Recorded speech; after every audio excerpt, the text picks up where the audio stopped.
നമസ്കാരം, ഞാൻ ഡോക്ടർ ദിവ്യ. ടൂത്ത് ബ്രഷിങ്ങിനെ കുറിച്ച് നിങ്ങൾ ശ്രദ്ധിക്കപ്പെടാതെ പോകുന്ന കുറച്ച് കാര്യങ്ങൾ ഇന്ന് ഡോക്ടർ പറഞ്ഞു തരാം. അതിലൊന്നാമതായി വരുന്നത് 3-3-3.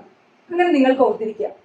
അതായത് ദിവസം ഭക്ഷണം കഴിച്ചതിന് 3 മിനിറ്റിനുള്ളിൽ 3 മിനിറ്റ് സമയമെടുത്ത് ദിവസം 3 തവണ ബ്രഷ് ചെയ്യുക. കുറച്ച് വിശദീകരിച്ച് പറഞ്ഞു തന്നാലോ?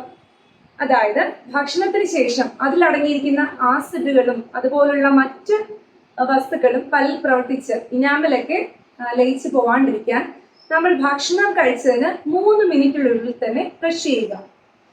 ബ്രഷ് ചെയ്യുമ്പോൾ എത്ര സമയത്ത് ബ്രഷ് ചെയ്യണം? 3 മിനിറ്റ് ബ്രഷ് ചെയ്യുക. അതുപോലെ കഴിയുന്നതും ദിവസത്തിൽ 3 തവണ, അതായത് 3 നേരം ഭക്ഷണം കഴിക്കുമ്പോൾ ബ്രഷ് ചെയ്യാൻ ശ്രമിക്കുന്നത് നല്ലതായിരിക്കും. ഇനി ഇങ്ങനെ സാധിച്ചില്ലെങ്കിൽ ചെയ്യാവുന്ന കാര്യം, രാവിലെയും രാത്രിയും, പ്രത്യേകിച്ച് രാത്രി കിടന്നുറങ്ങുന്നതിന് മുന്നേ ബ്രഷ് ചെയ്യുക. ഇനി ബ്രഷ് ചെയ്യുമ്പോൾ പല്ല് മാത്രമാണ് ബ്രഷ് ചെയ്യേണ്ടത്? അല്ല, നമ്മളുടെ നാവിൽ രുചികണങ്ങളുണ്ട്. അപ്പൊ ഇതിന്റെ ടേസ്റ്റ് ബഡ്സ് എന്ന് നമ്മൾ അതിനെ പറയും. ഇതിന്റെ ഇടയ്ക്കൊക്കെ ഭക്ഷണ പദാർത്ഥങ്ങൾ കുടുങ്ങിക്കിടക്കാൻ ചാൻസ് ഉണ്ട്. അപ്പോൾ വായുനാറ്റം അഥവാ വായിലെ ദുർഗന്ധം അകറ്റാൻ നമ്മുടെ നാവിനെ ശുചിയായി സൂക്ഷിക്കേണ്ടത് അത്യാവശ്യമാണ്. അതിനായി എന്ത് ചെയ്യണം?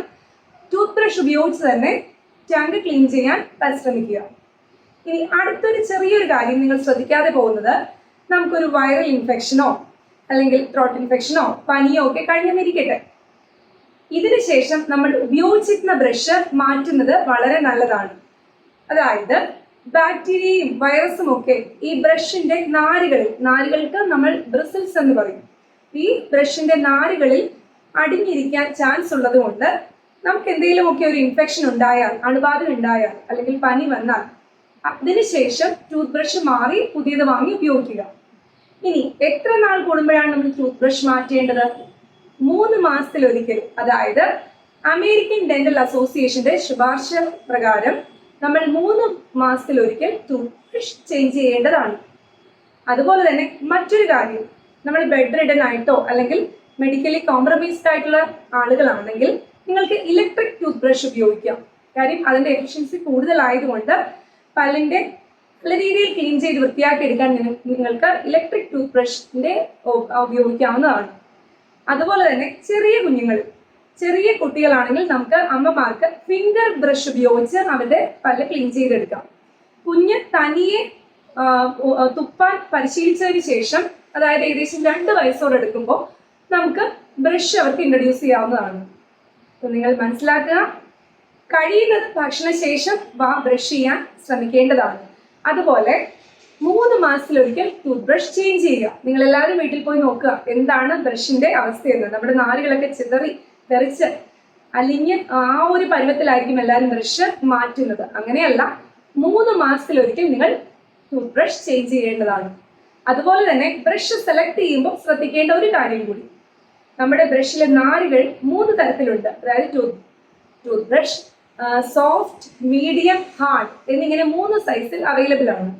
ഇതിൽ നിങ്ങൾ ഉപയോഗിക്കേണ്ടത് സോഫ്റ്റ് അല്ലെങ്കിൽ മീഡിയം റിസൾട്ട്സ് ഉള്ള ബ്രഷ് ഉപയോഗിക്കുക.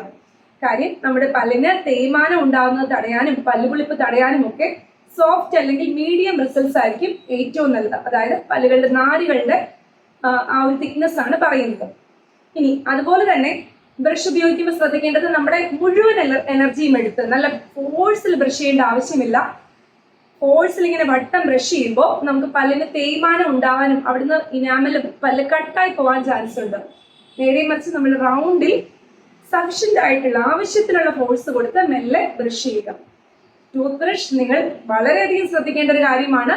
നമ്മുടെ ശരീരത്തിന്റെ മുഴുവൻ ശുചിത്വത്തിൽ ഏറ്റവും പ്രധാനമായിട്ടുള്ള മികച്ച പങ്ക് വഹിക്കുന്ന ഒരു കാര്യം നമ്മളുടെ ബ്രഷിംഗ് ടെക്നിക്കാണ്. ടൂത്ത് ബ്രഷിങ്ങിനെ കുറിച്ച് കുറച്ച് കാര്യങ്ങൾ ഇന്ന് പറഞ്ഞു തന്നു. അടുത്ത വീഡിയോയിൽ നമുക്ക് വീണ്ടും കാണാം.